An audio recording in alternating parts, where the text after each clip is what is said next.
Penyuluh agama Kristen. 1. Seorang penyuluh agama Kristen sedang mempersiapkan materi tentang konsep Trinitas. Manakah dari pernyataan berikut yang paling tepat menggambarkan doktrin Trinitas dalam teologi Kristen? A. 3 pribadi ilahi yang terpisah dan berbeda. B. 1 Allah yang mewujudkan diri dalam 3 bentuk yang berbeda. C. 3 aspek dari 1 pribadi ilahi. D. 1 Allah dalam 3 pribadi yang setara dan kekal. E. Hierarki 3 pribadi ilahi dengan derajat yang berbeda. Jawaban yang tepat dari soal di atas adalah D.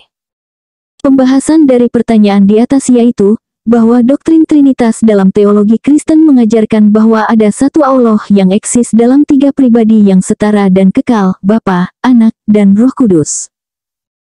Ini bukan 3 Allah terpisah, bukan 1 Allah dalam 3 bentuk, atau hierarki, melainkan 1 esensi ilahi dalam 3 pribadi yang berbeda namun setara. Kita masuk soal berikutnya. 2. Dalam konteks penyuluhan agama Kristen, apa yang dimaksud dengan hermeneutika? A. Teknik berkhotbah yang efektif. B. Metode penginjilan door to door. C. Ilmu dan seni menafsirkan teks Alkitab. D. Prosedur pembaptisan dalam gereja. E. Sistem administrasi gereja. Jawaban yang tepat dari soal di atas adalah C. Pembahasan dari pertanyaan di atas yaitu, bahwa hermeneutika dalam konteks teologi Kristen adalah ilmu dan seni menafsirkan teks Alkitab. Ini melibatkan prinsip-prinsip, metode, dan teori yang digunakan untuk memahami makna asli teks dan mengaplikasikannya dalam konteks kontemporer. Kita masuk soal berikutnya. 3. Seorang penyuluh agama Kristen diminta menjelaskan konsep pembenaran dalam teologi reformasi. Manakah pernyataan berikut yang paling akurat menggambarkan doktrin ini? A. Proses bertahap di mana orang percaya menjadi lebih saleh. B. Tindakan Allah menyatakan orang berdosa sebagai benar atas dasar iman. C. Upaya manusia untuk mencapai keselamatan melalui perbuatan baik. D. Ritual gerejawi untuk membersihkan dosa. E. Pengakuan dosa kepada imam untuk mendapatkan pengampunan. Jawaban yang tepat dari soal di atas adalah B. Pembahasan dari pertanyaan di atas yaitu, bahwa dalam teologi reformasi, pembenaran adalah tindakan Allah yang menyatakan orang berdosa sebagai benar di hadapannya, bukan berdasarkan perbuatan manusia, melainkan atas dasar iman kepada Kristus. Ini adalah tindakan seketika, bukan proses, dan sepenuhnya adalah karya anugerah Allah. Kita masuk soal berikutnya. 4. Dalam pelayanannya, seorang penyuluh agama Kristen menemui berbagai pandangan tentang eskatologi. Apa yang dimaksud dengan istilah amilenialisme? A. Kepercayaan bahwa Kristus akan memerintah secara literal selama 1000 tahun. B. Pandangan bahwa tidak ada kerajaan 1000 tahun literal. C. Keyakinan bahwa gereja akan mengalami masa kejayaan sebelum kedatangan Kristus. D. Teori bahwa bumi akan dihancurkan sebelum kerajaan Allah didirikan. E. Doktrin yang menolak kedatangan Kristus yang kedua kali. Jawaban yang tepat dari soal di atas adalah B. Pembahasan dari pertanyaan di atas yaitu, bahwa amilenialisme adalah pandangan eskatologis yang menafsirkan kerajaan 1000 tahun dalam Wahyu 20 secara simbolis, bukan literal. Penganut amilenialisme percaya bahwa periode ini mengacu pada pemerintahan Kristus saat ini melalui gerejanya, bukan masa depan yang terpisah setelah kedatangannya yang kedua. Kita masuk soal berikutnya. 5. Seorang penyuluh agama Kristen sedang menjelaskan konsep perjanjian dalam teologi biblika. Manakah dari berikut ini yang bukan merupakan salah satu perjanjian utama dalam narasi Alkitab? A. Perjanjian Noahik. B. Perjanjian Abrahamik. C. Perjanjian Mosaik. D. Perjanjian Davidik. E. Perjanjian Petrisian. Jawaban yang tepat dari soal di atas adalah E. Pembahasan dari pertanyaan di atas yaitu, bahwa perjanjian utama dalam teologi biblika meliputi perjanjian Noahik, Abrahamik, Mosaik, Davidik, dan perjanjian baru. Perjanjian Patrisian adalah istilah yang tidak ada dalam teologi Kristen standar. Perjanjian-perjanjian ini menggambarkan hubungan perjanjian antara Allah dan umatnya sepanjang sejarah penebusan. Kita masuk soal berikutnya. 6. Dalam konteks pelayanan konseling pastoral, apa yang dimaksud dengan pendekatan notetic counseling? A. Teknik konseling yang berfokus pada penyembuhan trauma masa lalu. B.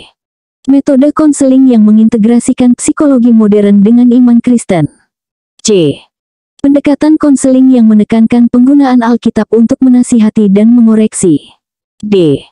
Strategi konseling yang mengutamakan meditasi dan kontemplasi. E. Sistem konseling yang mengandalkan analisis mimpi untuk pemecahan masalah. Jawaban yang tepat dari soal di atas adalah C. Pembahasan dari pertanyaan di atas yaitu bahwa notetic counseling adalah pendekatan konseling Kristen yang dikembangkan oleh J.E. Adams, yang menekankan penggunaan Alkitab sebagai sumber utama untuk menasihati, mengoreksi, dan membimbing konseli. Pendekatan ini berfokus pada konfrontasi dosa dan mendorong perubahan perilaku berdasarkan ajaran Alkitab. Kita masuk soal berikutnya. 7. Seorang penyuluh agama Kristen diminta menjelaskan doktrin Perseverance of the Saints. Apa makna dari doktrin ini dalam teologi reformat? A. Orang-orang kudus harus terus berjuang untuk mempertahankan keselamatan mereka. B. Hanya orang-orang yang bertahan sampai akhir yang akan diselamatkan. C. Allah akan memelihara orang-orang pilihannya sampai akhir. D. Orang-orang kudus memiliki kemampuan untuk hidup tanpa dosa. E. Keselamatan dapat hilang jika seseorang tidak tekun dalam iman. Jawaban yang tepat dari soal di atas adalah C.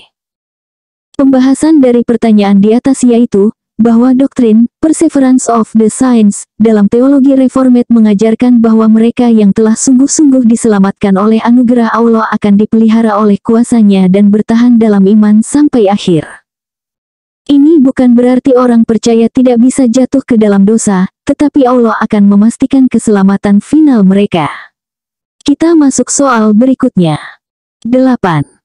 Dalam pelayanan penyuluhan agama Kristen, apa yang dimaksud dengan apologetika presuposisional?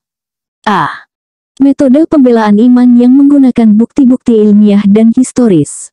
B. Pendekatan yang menekankan pengalaman pribadi dalam bersaksi. C. Strategi yang berfokus pada menyerang keyakinan agama lain. D. Metode yang dimulai dengan mengasumsikan kebenaran Alkitab dan worldview Kristen. E. Teknik debat yang mengandalkan retorika dan persuasi emosional.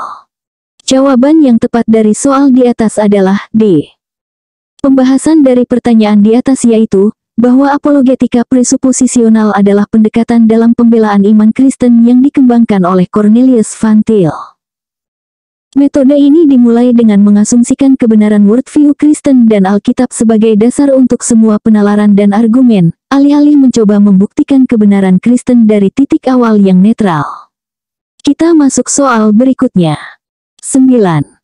Seorang penyuluh agama Kristen sedang membahas berbagai pandangan tentang sakramen dalam tradisi Kristen. Apa yang dimaksud dengan doktrin konsubstansiasi dalam konteks perjamuan kudus? A. Roti dan anggur berubah menjadi tubuh dan darah Kristus secara substansial. B. Roti dan anggur hanya simbol dari tubuh dan darah Kristus. C. Kristus hadir bersama dengan substansi roti dan anggur. D. Perjamuan kudus hanya peringatan simbolis tanpa kehadiran Kristus. E. Substansi roti dan anggur lenyap, digantikan oleh tubuh dan darah Kristus. Jawaban yang tepat dari soal di atas adalah C. Pembahasan dari pertanyaan di atas yaitu, bahwa konsubstansiasi adalah pandangan, terutama dianut dalam tradisi Lutheran, yang mengajarkan bahwa dalam perjamuan kudus, substansi roti dan anggur tetap ada, tetapi Kristus juga hadir secara nyata di dalam, dengan, dan di bawah elemen-elemen tersebut. Ini berbeda dari transubstansiasi atau Katolik dan pandangan memorial atau beberapa Protestan. Kita masuk soal berikutnya.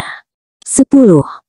Dalam konteks misi dan penginjilan, Apa yang dimaksud dengan pendekatan kontekstualisasi yang sering dibahas oleh penyuluh agama Kristen? A. Mengadaptasi pesan Injil agar sesuai dengan budaya setempat tanpa mengubah intinya. B. Menerjemahkan Alkitab ke dalam bahasa lokal secara harfiah. C. Mengganti elemen-elemen kunci iman Kristen dengan kepercayaan lokal. D. Memaksakan praktik-praktik gereja barat dalam konteks budaya lain. E.